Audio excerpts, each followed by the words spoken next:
Insperity presents the Small Business Advocate Show with Jim Blaisingame, brought to you by FedEx, CareerBuilder.com, and Palo Alto Software. This is a copyrighted production of Small Business Network, Inc., all rights reserved.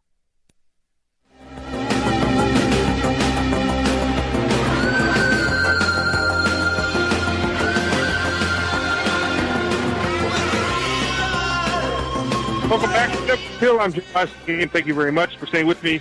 Having a great visit with our good friend Ray Keating, Chief Economist for Small Business and Entrepreneurship Council, SBEcouncil.org. Ray, you got a couple of new books out that I didn't mention already. Remind me about those. Well, the newest one, published by SBE Council, is Unleashing Small Business Through IP, Protecting Intellectual Property, Driving Entrepreneurship. Right. So people can get that at Amazon as a trade paperback. They can get it there for their Kindle, or they can go to our website, SBEcouncil.org, and just download it as a PDF. So you can do that. And, of course, I'm still writing novels in my other life. And I've got a series of Pastor Stephen Grant novels, Warrior Monk, Root of All Evil, and An Advent for Religious Liberty. So those three are out there on Amazon as well. Check those out, folks. Ray Keating, Keating. Ray, what's wrong with, after 4 years, the recession's been over 4 full years now.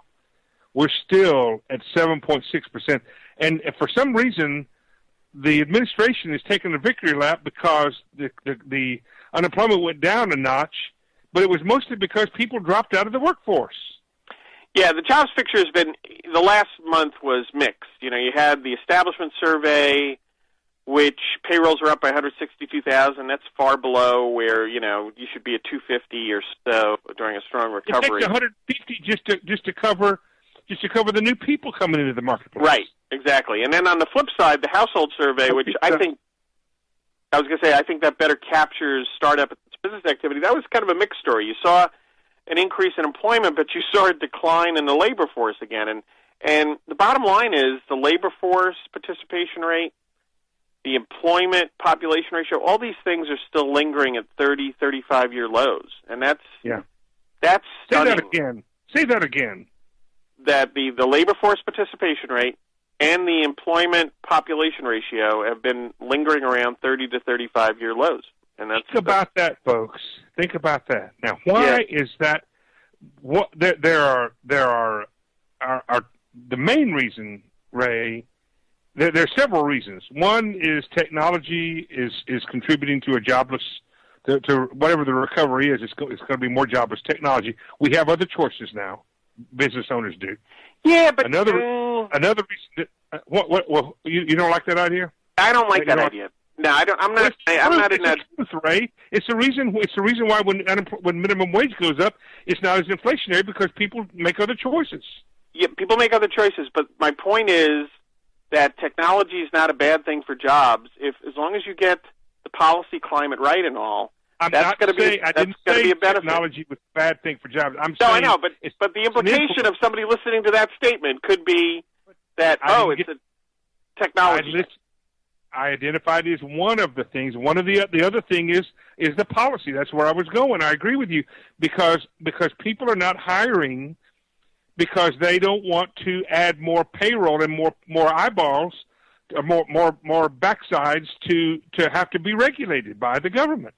Oh, and it's spot on, absolutely right. I mean, when you look at Obamacare and everything else that's already happened, it's coming, and it created an enormous amount of uncertainty, and the only certainty we do have as business owners is that costs are going up. Yep. So that's that's a bad. The other thing is the economy. The small business owners need more sales, and the way they measure whether they need to hire somebody else is because their sales are growing. And when sales aren't growing, they're not going to hire more people. They figured out, the ones that are still in business have figured out how to operate with the people they have. And unfortunately, Ray, big companies have done the same thing. They're not investing in growth. Big companies, if you want to see the drama of all this, big companies are not investing in growth.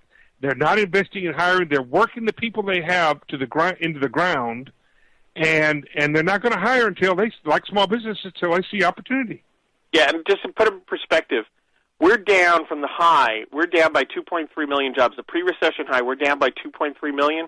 If we were at, a reasonable level of employment, we would have 10.5 million more jobs than we do today. That means we would be up by 8.2 million versus that high at the pre-recession level.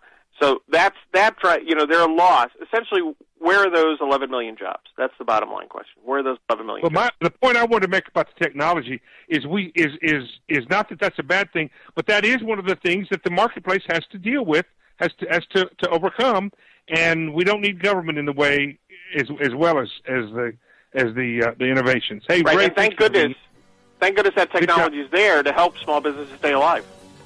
And listen, if it weren't for technology, I wouldn't be doing what I'm doing. I couldn't afford to do what I'm doing if it weren't for the new innovation. So it's created a bunch of jobs in my operation. Ray, I'll see you later. Ray Keating, ladies and gentlemen, with Small Business and Entrepreneurship Council, SBEcouncil.org. I'm Jim Blaisngame. I got to go for this hour. I'll see you later.